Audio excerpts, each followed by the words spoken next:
To everyone, and if you really ever listen to what I say, and I do trust that both of you guys do, I think what I always ask for is just to judge human beings as individuals. So Stephen A., when you and I have had conversations about the meaning of the Confederate flag to African Americans, I hear you. And not only do I hear you, I understand it to be true. When an African American sees the Confederate flag and sees racism, sees hatred, I understand that. And I also don't think that's wrong. I wouldn't be someone who said, no, Stephen A., you're seeing the wrong things in that. Never would I say that. I think you have plenty of historical evidence plus emotional centering to know that is something that is real for you.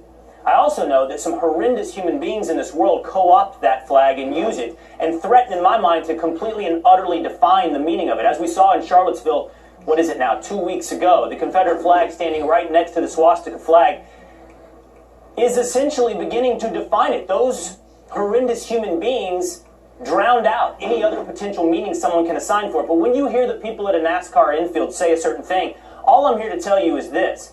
Those human beings as individuals can mean what they say as well. And that is the Confederate flag means something beyond, perhaps completely apart from, racism or its racist history.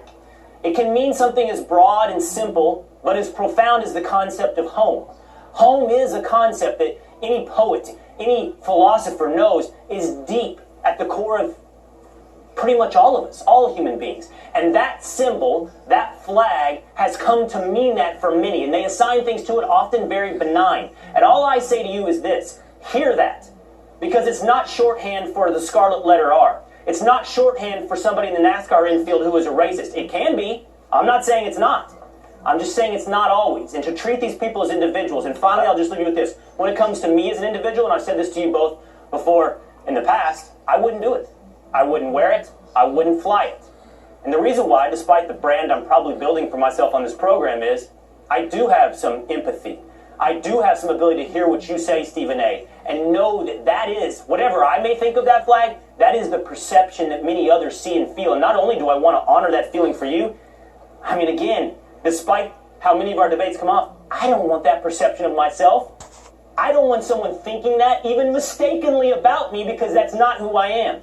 So I wouldn't make that choice as an individual, but as so many of our debates go, Max, I cannot tell you, I cannot say that everyone that does it, you should indict as an individual.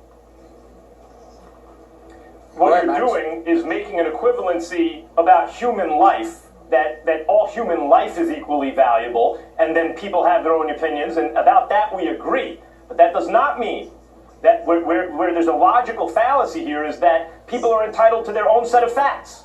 The Confederate flag, you can say that a swastika means different things to different people, but it is highly offensive to any good person to see that. And the Confederate battle flag, Will, read the Article of Secession, the Declaration of Secession, from any of the southern states, including Texas. What it was about, paragraph 1 without fail, is the issue of slavery. It was the desire to perpetuate, maybe probably the greatest crime against humanity in the history of planet Earth.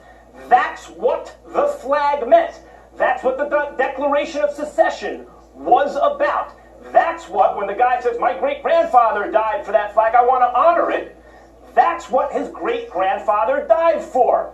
Not only, I understand, is there Southern humiliation at the physical loss of the war, but also especially because they were the bad guys. They were unequivocally on the wrong side of history, supporting an evil and hateful regime and idea and failed ideology. That's what it was about. Now, after the fact, you can claim that people then try to co-opt the meaning of the flag. That doesn't change what the flag represented, what it was stated to represent, and what was fought for. The sons are not responsible for the sins of the father. However, if the sons come out and say, I want to honor the father, not just the father, but specifically the father's sins, then the sons are also on the wrong side of history. So once again, this is a clear moment in time. Usually there's much more nuance than this. But when it comes to the Confederate flag, there are the good guys and the bad guys. think carefully. I would urge people watching what type of person you want to be. We'll have plenty more